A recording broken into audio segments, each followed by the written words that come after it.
It's Friday, June 16th. This morning I want to talk about an incident of racism, but this is racism in reverse. And this involved a young white manager who was working at Starbucks. And Starbucks fired her for an absence of leadership, so-called. And she says that she was fired because of her race. And she was white. She is white. And a jury returned $25.6 million in her favor. The woman, Shannon Phillips, was a regional director for Starbucks, and she had been working for them for 13 years when this event took place.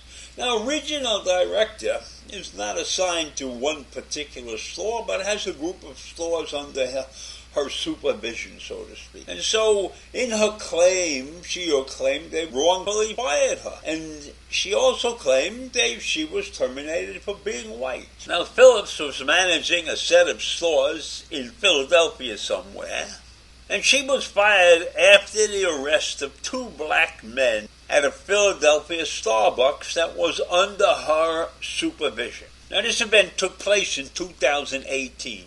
The two men were asked to leave the coffee shop after sitting at a table without ordering anything.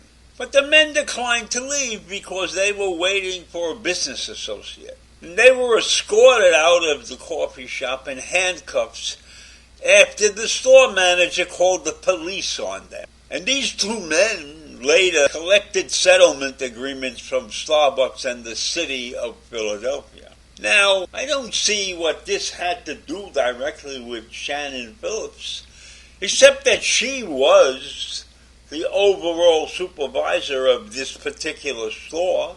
This was one of the stores in the chain that she was managing. And as far as I could tell, she was not on the scene when this event took place.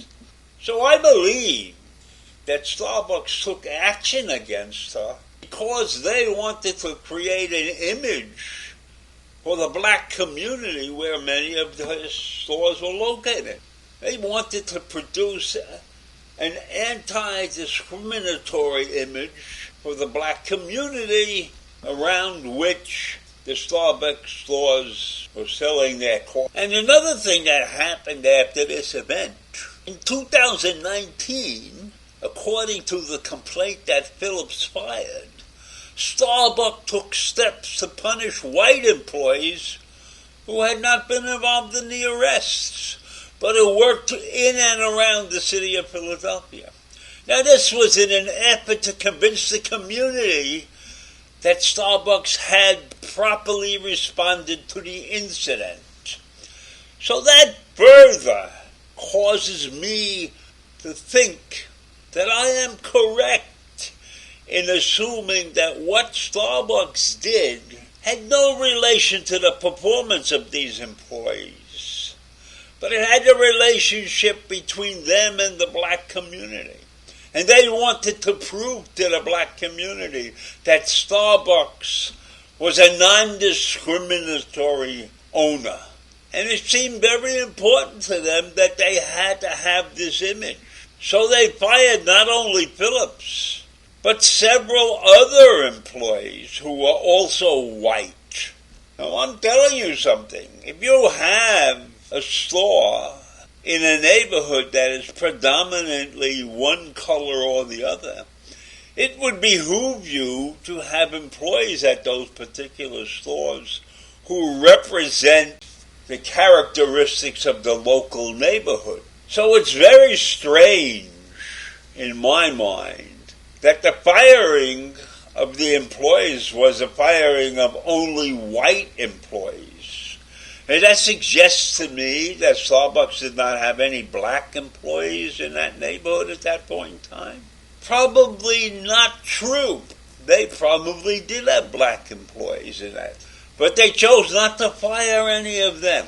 And that is a clearly racially discriminatory action on the part of Starbucks. So what also led to Phillips's firing is that she stood up against the corporate action, because when they ordered her to place a white employee on administrative leave during this firing of white employees, because Starbucks was claiming that there was discriminatory conduct, and Phillips knew that that was inaccurate, and Phillips tried to defend the employee. And that is when Starbucks management dropped the hammer on her, because she was standing in the way of their actions that were meant to prove to the community that Starbucks was not a discriminatory company. So Phillips was trying to do the right thing. She was protecting her employees and trying to keep the company from going crazy. But of course they didn't appreciate that. So they terminated her. And in their complaint, the situation was not recoverable. The company claimed that this was a pretext for race discrimination. And they said that Phillips was a major factor in the race discrimination. Now, she wasn't even in the store at that time. But they had somebody to blame. They needed somebody to blame, so they picked her out. And they picked her out because she was defending her employees and because they felt that by terminating her, they would prove to the community that they got rid of somebody who was motivating this discriminatory action by the store manager. Now, I'm not sure that the store manager actually was acting in a discriminatory manner. She just felt perhaps that they shouldn't be sitting in the store waiting and not ordering anything. But who knows what happened when she made the complaint. She complained that somebody's sitting in the store and they're not buying anything. And the two people sitting in the store happened to be black. And that, I'm sure, set off this trigger of events. Because I'm sure if it was two white guys sitting in the store, it probably wouldn't have happened in exactly this way. And I'm not sure that the police themselves didn't act in a discriminatory manner. Because sitting in a store waiting for a buddy is not a crime. But if the store manager complained, who knows what she actually said? And I will assume that the police officers acted based upon what they were told. So I don't know.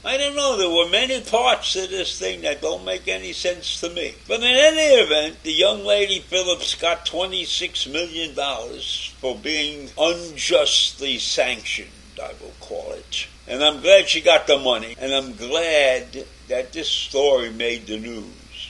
Because we see all the kinds of different things that go on in this country that don't make any sense. And this is just another one of those things. So have a great day. I'll see you in the morning. Bye.